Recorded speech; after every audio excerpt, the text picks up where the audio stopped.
E amanhã teremos aqui, a partir das 11 horas, esse debate que Vossa Excelência agora anunciou de novo, sobre o PL 30, sobre a terceirização, que preocupa a todos. Eu diria que há duas unanimidades hoje no Brasil.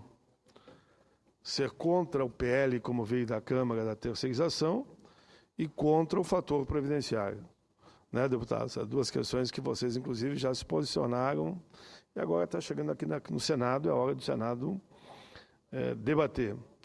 A terceirização, de fato, na atividade fim, percebo que 90% das pessoas consultadas não concordam, e o fator previdenciário é 99%, uma luta que vemos travando já há 13, 14 anos, e chegou o momento de dizer definitivamente adeus a esse projeto perverso que sacrifica milhões de brasileiros. E, em boa hora, a Câmara aprovou a emenda do deputado Arnaldo Faria de Sá, que é exatamente igual àquela que eu apresentei também aqui no Senado, e que dialogamos muito, eu e ele, e o resultado foi positivo. Ainda hoje pela manhã ele me ligou, fiz uma audiência pública para discutir esse tema, e todos os painelistas, que foram em torno de 9 painelistas, se posicionaram contra o fator previdenciário. E fiquei muito feliz de ver, inclusive, uma fala do presidente Lula, que se tinha algo que ele se arrependia, era de não ter também já mudado esse fator no seu próprio governo, e que ele entendia que agora a presidenta Dilma, graças a esse movimento de Câmara e Senado, vai ter a oportunidade de varrer, de uma vez por todas, da face da terra, essa proposta que prejudica os trabalhadores, enfim, os aposentados do nosso país, porque ele confisca pela metade o salário, porque é um redutor no ato da aposentadoria. Queria também, senhor presidente, anunciar que amanhã, provocado pela Sociedade Brasileira de Cardiologia, eu, na Comissão de Direitos Humanos, às 9 horas da manhã, com a presença, inclusive, do doutor Fernando Lucchesi, lá do Rio Grande, nós faremos um grande debate sobre a situação no Brasil de falta de um acompanhamento, preparo, discussão, estrutura. Temos excelentes médicos, falta estrutura para tratar dos nossos corações, dos brasileiros e das brasileiras, independente da idade. A Sociedade Brasileira de Cardiologia mandou um documento, e por aí nós encaminhamos a audiência pública, demonstrando a sua preocupação com essa falta de estrutura. Também, senhor presidente, aproveitamos hoje pela manhã, além de dizer não à terceirização, na atividade fim, principalmente, exigindo a responsabilidade solidária, exigindo os mesmos direitos que têm os outros trabalhadores no que tange a CLT, a própria Constituição, os mesmos direitos de segurança no trabalho, higiene, e a participação dos terceirizados, inclusive no sindicato e na CIPA da empresa matriz. Além disso, discutimos também as duas MPs. E, mais uma vez, foram apontados caminhos que, assim entende as centrais e as confederações, que tem que haver ajuste nessas MPs também, para que o trabalhador, enfim, o pescador, o aposentado, a questão dos peritos preocupa também, porque vai na linha da terceirização, a situação das viúvas, fossem também, num debate mais aprofundado, ajustados aqui no Senado, esses dois pontos, e por isso que eu apresentei 47 emendas.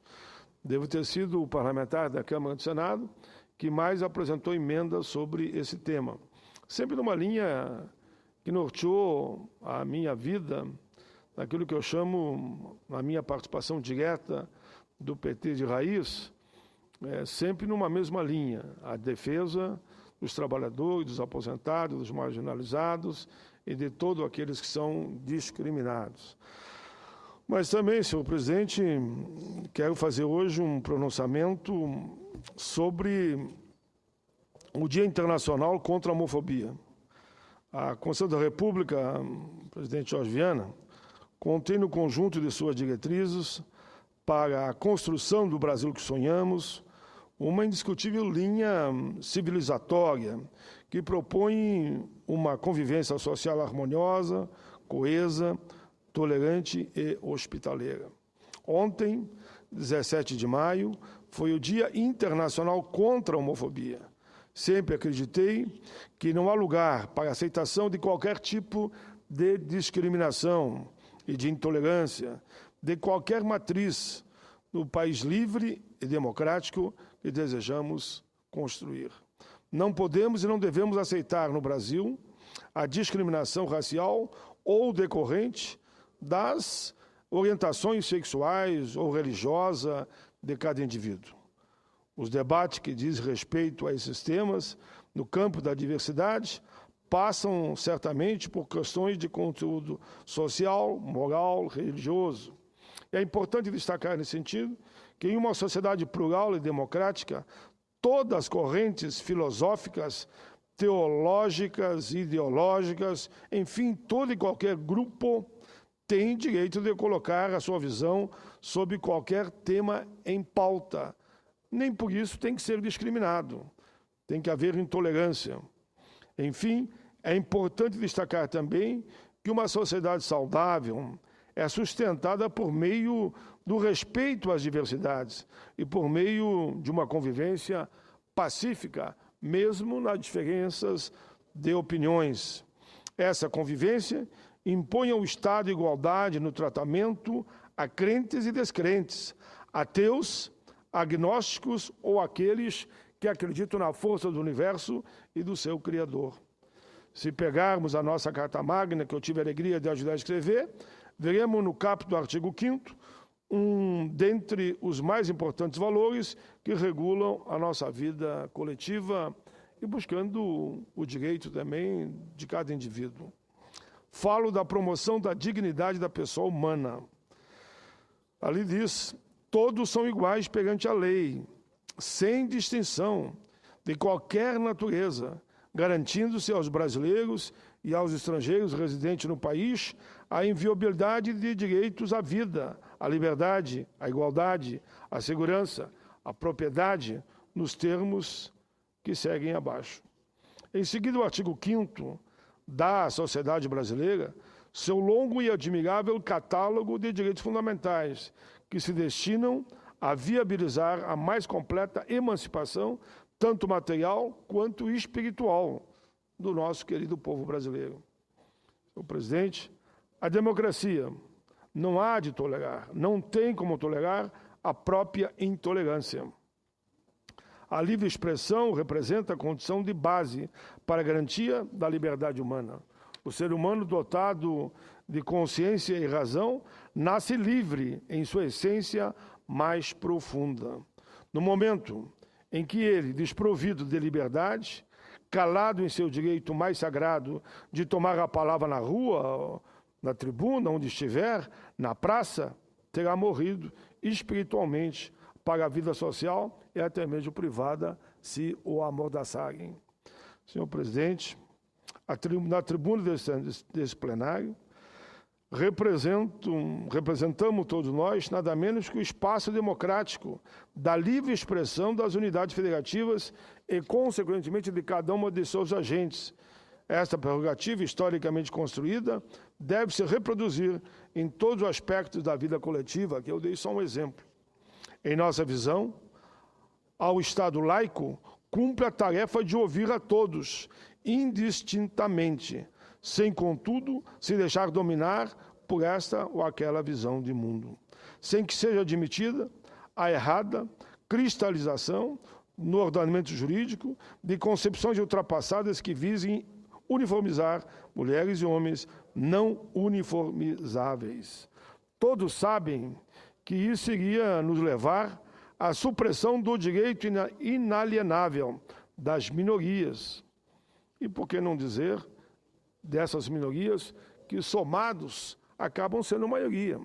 Ao representante público, portanto, pouco importa os termos em que determinada confissão religiosa ou filosófica ou de setores da sociedade encaram fenômenos bastante humanos, como, por exemplo, a liberdade sexual ou a diferença de cor dos indivíduos. Eu acredito que é nosso dever, é nossa salvação, combater as compreensões de mundo que vejam a uniformização dos seres humanos a partir de réguas, critérios e particularidades que eles sejam próprios. A infeliz experiência do autoritarismo e do totalitarismo em países supostamente avançados, como a Itália, o Japão e principalmente a Alemanha, Alemanha da primeira metade do século XX, indicam claramente que a felicidade humana é sustentada pelo debate livre, pela palavra liberdade, liberdade, liberdade. É isso que nos conduz à aceitação das mais variadas formas de vida, na certeza de que o pluralismo social vem a ser a nossa maior riqueza. O preconceito de raça, por exemplo, aos afrodescendentes e a intolerância àqueles que têm a sua orientação sexual, fere o direito de todos e de cada um e, consequentemente, a dignidade da própria existência. Fere o direito de todos e de cada um do exercício cotidiano de sua liberdade, de ser e a livre escolha no que concerne a sua vida. Por isso, reitero o meu repúdio a toda e qualquer forma de intolerância que resulte na ofensa moral ou física, ou qualquer que seja. Reitero o nosso trabalho cotidiano pela construção de um país francamente acolhedor de todos os seres humanos, sem distinção nenhuma. Senhor presidente, nós temos diante dos nossos olhos uma barbárie cotidiana em nosso país, em que uma mulher é fisicamente agredida, a cada 5 minutos, ou no mundo em que crianças de todos os continentes são alvo diário da violência de adultos brutalizados e sofrem com a exploração, abusos e doenças, ou enfrentam, em sua mais linda idade, a contingência de deixar seus lares por conta de conflitos armados, sob governos que não lhe garantem sequer educação básica, e nem falar, então, lá nesses países, a palavra liberdade. Eu sigo apostando no meu aprofundamento no aprofundamento dos níveis de educação, como antídoto à brutalização de nossa vida social. No país que desejamos, todas as escolhas lícitas e não ofensivas ao direito do próximo merecerão de todos o máximo respeito e do Estado a natural acolhida. O Poder Judiciário brasileiro tem caminhado nesse sentido, quando reconhece a liberdade sexual, a vida comum partilhada, inclusive no que diz respeito a repercussões patrimoniais e de suas opções, como foi também no caso dos preconceitos, onde o Supremo Tribunal Federal, praticamente por unanimidade, reconheceu o princípio das cotas. Assim como reconhecemos legítimos e válidos movimentos em defesa de interesse dos empresários, dos trabalhadores, da dona de casa, dos direitos dos afrodescendentes, dos imigrantes, das pessoas com deficiência, entre outros exemplos. É importante que se reconheça que isso é um direito de todos. Precisamos reconhecer a indiscutível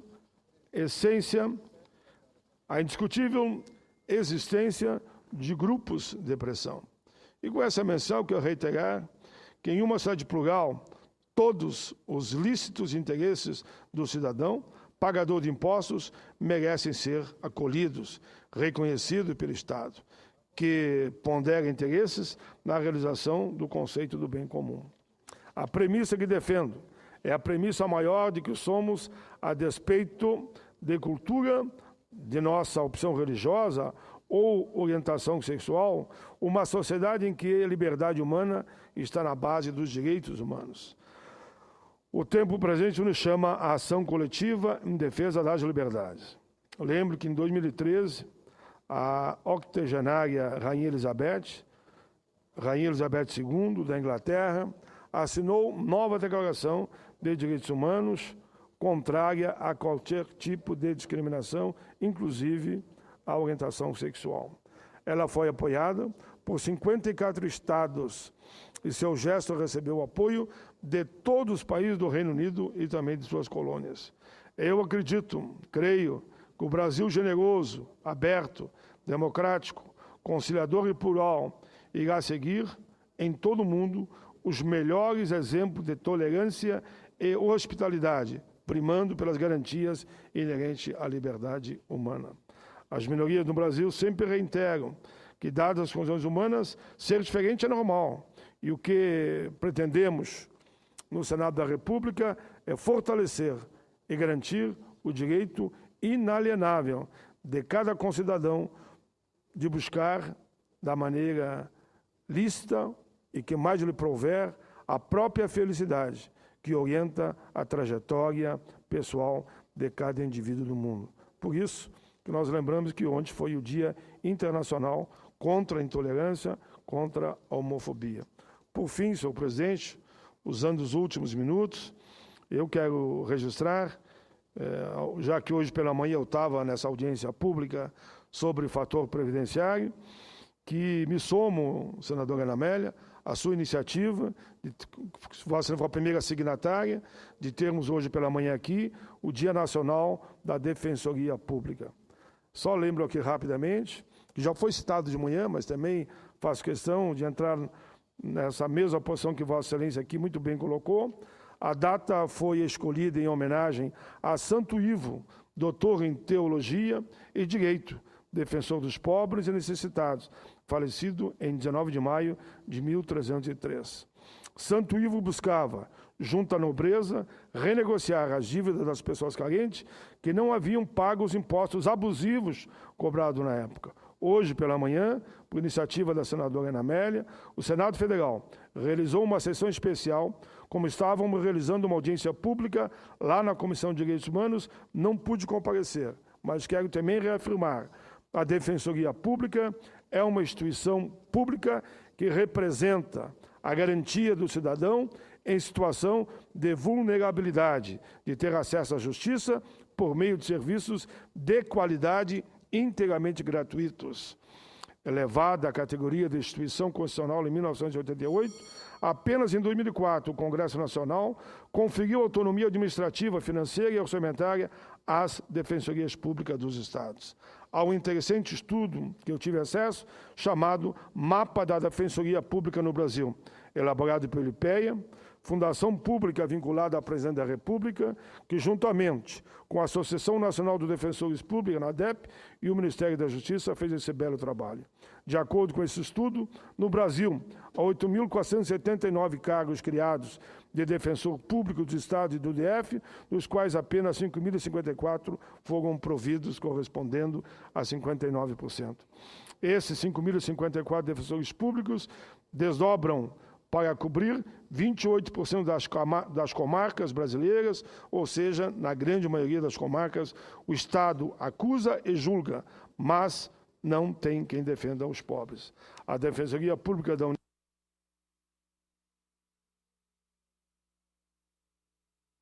Na Defensoria Pública da União, a situação não é diversa. Dos 1.270 cargos criados, e aproximadamente 500 efetivamente foram providos, ou seja, 770 ainda não. Atender 58 subseções judiciárias de um total de 254, que corresponde a uma cobertura de somente 22% da jurisdição federal. A Defensoria Pública é um órgão imprescindível para o fortalecimento da democracia no Brasil. Sua atribuição é de concretizar o direito de acesso à justiça, que se mostra com o mais fundamental dos direitos. No Brasil, onde a desigualdade social é enorme, o fortalecimento da Defensoria Pública significa respeitar a dignidade da população mais carente. Entre os dias 18 e 28 de maio, a Defensoria Pública, DPU, em Porto Alegre, promoverá uma série de ações em comemoração ao Dia Nacional da Defensoria Pública, de 18 a 22 de maio, nos turnos da manhã, à tarde, das 9 às 12h30 e à tarde, das 12h30 às 16h, defensores públicos federais estarão no Largo Glênio Pérez, esclarecendo dúvidas e divulgando os serviços da Defensoria Pública. A população, em uma unidade móvel da Defensoria Pública do Estado. Na quinta, 21 à tarde, a unidade promoverá a primeira edição do Projeto Vivência, destinado a estudantes de direito, com atuação em serviço de assistência e assessoria jurídica gratuita. O objetivo, senhor presidente, é apresentar o trabalho exercido pela Defensoria Pública da União, fortalecer o vínculo entre as instituições e trocar informações sobre o estágio em direito na instituição e a carreira de defensor público federal. Já no dia 25, será realizado o Dia da Vitória, evento que reunirá o público assistido pela instituição, parlamentares, defensores e servidores do órgão. Na oportunidade, serão entregues títulos da vitória aos assistidos. Na tarde do dia 28, ainda a unidade promoverá curso de formação à Defensoria Pública, acesso à Seguridade Social, destinada à assistência social, com atuação em hospitais vinculados ao Sistema Único de Saúde da capital. Enfim, senhor presidente, agora eu termino. O objetivo do curso é apresentar os serviços da DPU e construir caminhos para a atuação em rede. O evento faz parte do projeto Multiplicadores do Direito. Portanto, deixo aqui, senhor presidente, minhas homenagens a esses profissionais, que são verdadeiros sacerdotes da defesa dos mais pobres, pela passagem dessa importante data, Dia Nacional da Defensoria Pública, 19 de maio. Senhor presidente, era isso. Eu dei uma resumida aqui no meu pronunciamento. Peço a Vossa Excelência que considere na íntegra, como encaminho a Vossa Excelência a mim para registro, uma carta que recebi do povo cigano, fazendo uma série de denúncias pela forma como eles são tratados pela polícia em diversos estados e, ao mesmo tempo, agradecem por eu ter encaminhado o Estatuto do Povo Cigano, que já estou com ele bem adiantado e esperamos que o relator dê o parecer favorável, que vai assegurar os direitos mínimos do povo cigano no nosso Brasil. Fiz isso porque um dia aqui mesmo nessa sessão, senhor presidente, uma jovem cigana me disse, quando eu estava na tribuna, ela chegou e disse: senador Paim, nós somos tratados como invisíveis, nós somos de carne e osso, só queremos ter os mesmos direitos que têm os negros, os brancos, os índios. Por isso eu apresentei o Estatuto e aqui eu concluo agradecendo muito Vossa Excelência. Obrigado, presidente.